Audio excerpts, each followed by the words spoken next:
Saudações, mais uma aula aqui no canal Química Orgânica Avante, continuando o estudo da função éter. Na primeira aula desse módulo, eu falei apenas sobre a classificação e sobre o reconhecimento da função éter através de seu grupo funcional, que é uma sequência de carbono, oxigênio sp3 ligado a outro carbono. Nessa aula, vamos entrar na parte de regras de nomenclatura de éteres, que eu considero bastante complexa, especialmente para os estudantes de Orgânica 1 e de ensino médio. São regras um pouco mais complexas do que as funções que nós já vimos, álcool, haleto de alquila, né? Porque são muitas regrinhas que eu vou tentar trabalhar aqui, que eu vou trabalhar aqui nessa aula. Bom, a primeira coisa é a seguinte: para efeito de nomenclatura, a cadeia dos éteres são divididas em duas partes.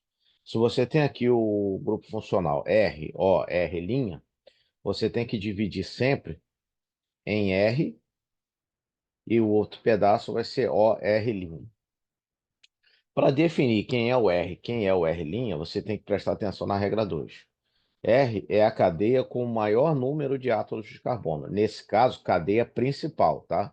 As ramificações não vão contar. Você vai pensar vai olhar um lado do éter e ver quantos carbonos tem na cadeia principal. Vai olhar o outro lado do oxigênio, e definir a cadeia principal. A cadeia principal que tiver o maior número de carbonos vai entrar como R aqui. Você vai classificar como R nesse método. Então, uma vez definido quem é a porção R, você vai definir a porção OR, é o que sobrou. E essa porção OR é citada como um substituinte da porção R. A porção R, ou seja, a maior sequência, a cadeia principal com a maior sequência, o maior número de átomos de carbono, você vai dar o nome dela como se fosse um hidrocarboneto, como se fosse um alcano, um alceno, um alcino, caso tenha ramificação, insaturação. E a porção R' é nomeada como se fosse um substituinte nessa cadeia principal. Ela vai entrar como um substituinte de um alcano.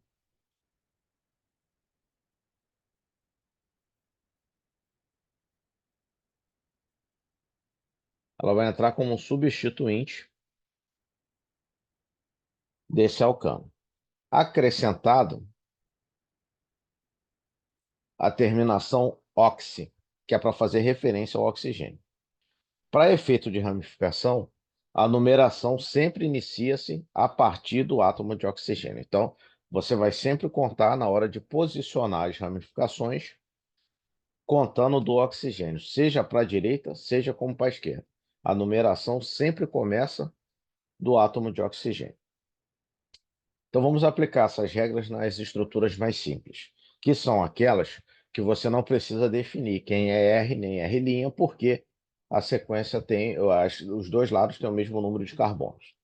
Então, por exemplo, no éter mais simples que existe, que é esse aqui, carbono, oxigênio, carbono, eu tenho de um lado um carbono, do outro lado um carbono. Então, não tem que definir quem é R nem quem é R'. Bom, você vai nomear a cadeia principal como se fosse um alcano. No caso aqui, só tem um carbono, então vai ser um metano.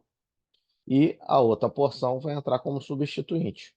Metóx. Por que met? Porque o lado que está ligado, o lado OR' tem um carbono também, e o oxigênio entra nessa parte. Então vai ser o metóx, metano. No caso aqui vai ser o etox, etano. E esse aqui vai ser o pentox, pentano. 1, 2, 3, 4, 5. 1, 2, 3, 4, 5. Ou seja, vai ser o pentox, porque tem 5 carbonos, pentano, porque a cadeia principal tem 5 carbonos. Agora, nos casos em que é necessário definir a porção R e a porção O, R'. Nesses casos aqui fica bastante fácil, porque já é bem evidente. Desse lado eu tenho um carbono, desse daqui eu tenho 1, 2, 3, 4, 5, 6, 7, 8. Tenho 8. Então, pronto. Esse lado vai ser o OR' e esse aqui vai ser a cadeia principal. Então, a cadeia principal você vai dar o nome como se fosse um hidrocarboneto. Um hidrocarboneto linear de 8 carbonos é o octano. Metoxi, octano. Alguns livros, e até pela regra da IUPAC, manda você colocar um metoxioctano. Por quê? Vai fazer referência ao fato de que o grupo metóxi desse éter está ligado ao carbono 1 da sequência do octano, tá? Porém, esse 1 às vezes fica subentendido. Então, aqui eu vou dar alguns exemplos, não mostrando um, mas e mostrando um, tá? Mas pela regra você tem que mostrar um. Entretanto, esse um acaba sempre ficando batido por força do hábito. Quando não escreve um, é porque está no carbono 1 mesmo. Esse lado aqui agora. Desse lado eu tenho 2 carbonos e desse eu tenho 4 carbonos. Então, esse lado aqui vai ser indicado como substituinte. Hidrocarboneto linear de 4 carbonos. Butano. E aqui eu tenho 2 carbonos. Então, vai ser o etoxibutano. Nesses dois exemplos de baixo, eu coloquei um traço para ficar mais de acordo com as regras da IUPAC. Então, nesse caso, eu tenho 1, 2, 3, 4 desse lado. E desse lado aqui eu tenho 1, 2, 3, 4, 5, 6, 7, 8, 9. Então, a cadeia principal é o maior número de carbonos. Então, vai ser nonano, porque é o hidrocarboneto de 9 carbonos linear. 1, porque está no carbono 1 do nonano. Butox, porque o outro lado do éter tem 4 carbonos.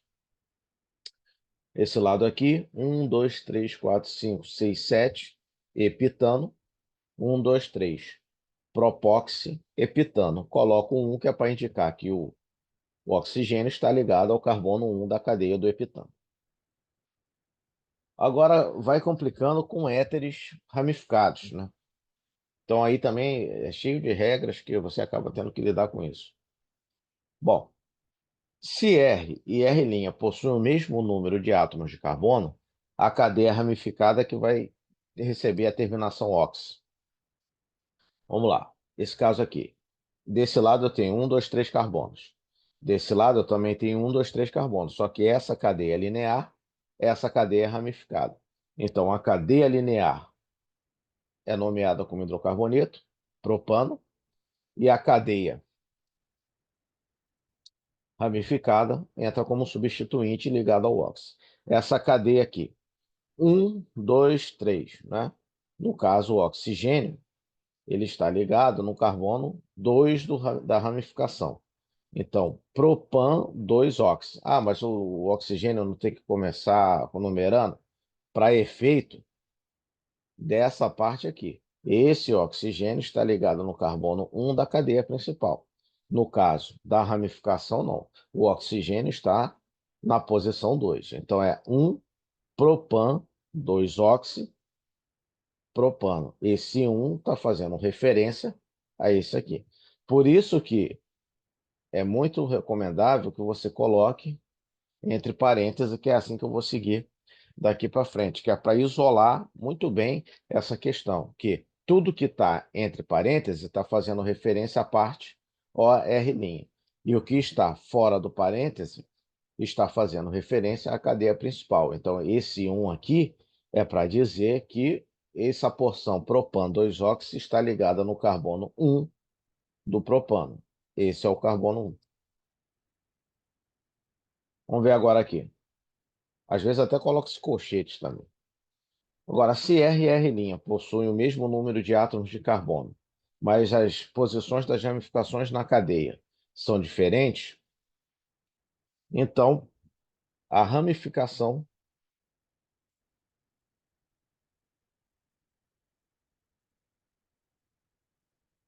a ramificação de maior número recebe a terminação ox.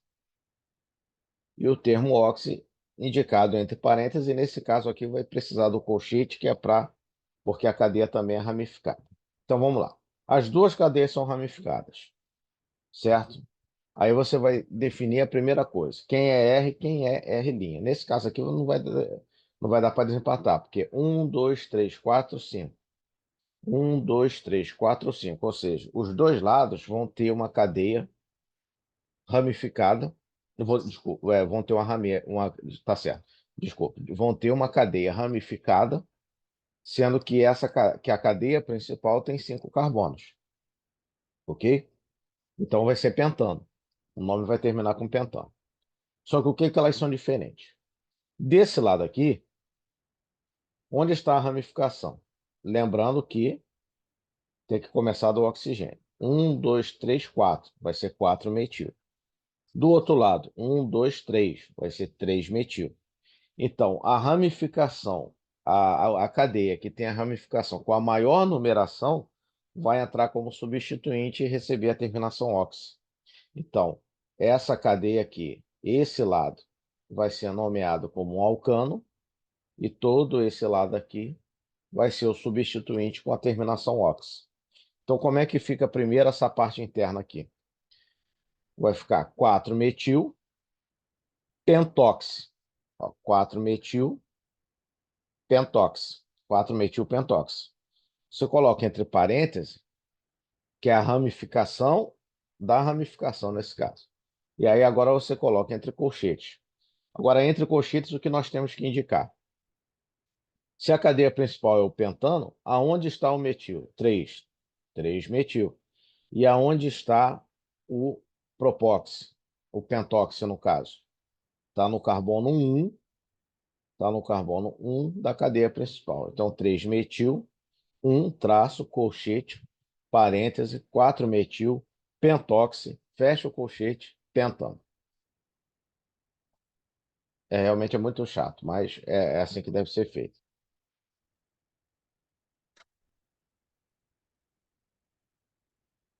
Vamos lá. E agora, éteres com uma cadeia ramificada e a outra que não é ramificada. Vamos dar mais alguns exemplos.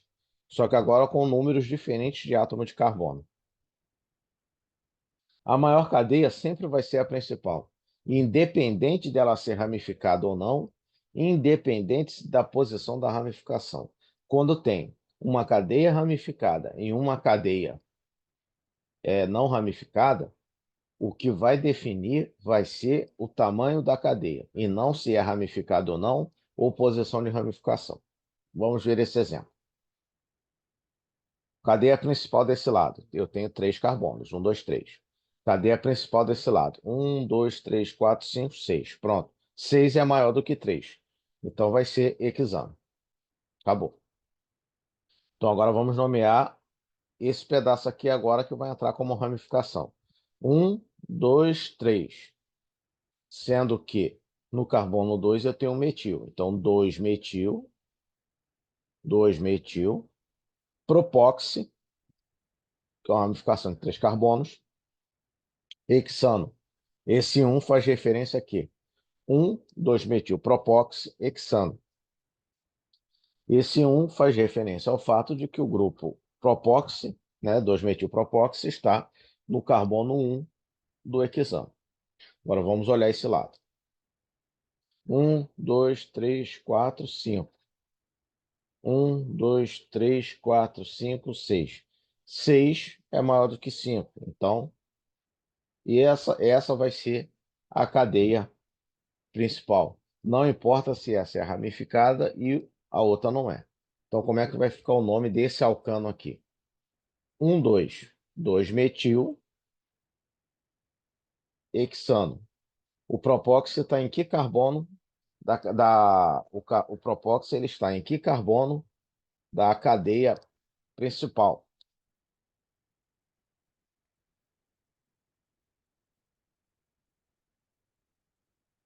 O propóxi, o pentóxi, no caso, ele está no carbono 1 do hexano. Então, vai ser 1 hexano. E qual é o substituinte? 1, 2, 3, 4, 5. Pentóxi. Então fica 2-metil, 2-metil, 1 pentóxi hexano. Repare então que para você dar o nome da nomenclatura IUPAC, você precisa ter bem fundamentada todas as regras de nomenclatura para hidrocarbonetos, né? Porque a cadeia, a regra de nomenclatura, né? Desculpa. A regra de nomenclatura para éteres baseia-se fortemente na nomenclatura de hidrocarbonetos. Como uma espécie de alternativa à nomenclatura IUPAC, que, como vocês viram, é bastante trabalhosa para fazer, alguns éteres possuem nome simples e trivial, né? E também alguns éteres, existe um método de você fazer uma nomenclatura substitutiva, que é usando o nome da função éter e o sufixo ílico para o lado da cadeia principal. Então, por exemplo, esse éter aqui, que é o metoximetano, ele é muito mais conhecido como éter dimetílico. E aí o PAC aceita essa nomenclatura. O éter, o etoxietano é conhecido como éter dietílico ou simplesmente éter, porque esse foi o primeiro composto dessa família. Ele foi descoberto ainda virada do século XVIII para o XIX, né? Foi descoberto que ele era um produto muito volátil e que tinha propriedades anestésicas e entorpecentes, ou seja, o éter dietílico foi meio que o primeiro anestésico utilizado para a realização de cirurgias, né? Especialmente em medicina de guerra, para extração de balas e amputação de membros, que era o é, extração de projéteis e amputação de membros, que eram os principais ferimentos que aconteciam em campos de batalha no século XIX e século XVIII, XIX, por aí. Então, o éter foi descoberto nessa época. E esse produto, o éter dietílico, ele recebeu esse nome éter por conta de ser muito volátil, fazendo alusão a um conceito grego que o éter seria uma quintessência, a substância que preencheria o espaço, enfim. Então, como ele foi o primeiro dessa família a ser descoberto e recebeu esse nome por causa disso, no século XX, quando a química orgânica já estava plenamente consolidada, quem tiver dúvida pode ir lá na minha playlist de História da Química Orgânica, Introdução, que eu conto mais sobre isso, em mais detalhes, em que foi definida as regras de nomenclatura e que os compostos orgânicos foram agrupados em funções de acordo com seu grupo funcional, a função éter recebeu o nome desse composto aqui, do éter dietílico, porque ele é o principal, que ele foi o primeiro da família. Tanto que até hoje, na linguagem coloquial entre químicos de laboratório, você pergunta para alguém se vai pedir um reagente prestado no laboratório e pergunta se tem éter, ninguém vai te fazer a pergunta, mas qual éter? Porque existem vários, né? Porque éter é o nome de uma função.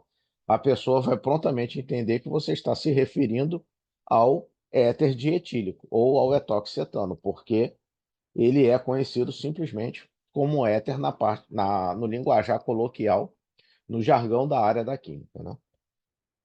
E você pode seguir esse modelo para outros éteres também. Então, esse daqui, ao invés de você chamar de metoxietano, você pode chamar de éter metila-etílico. Esse daqui, ao invés de você chamar, por exemplo, de ciclohexano, você pode chamar de éter ciclohexilfenílico, né?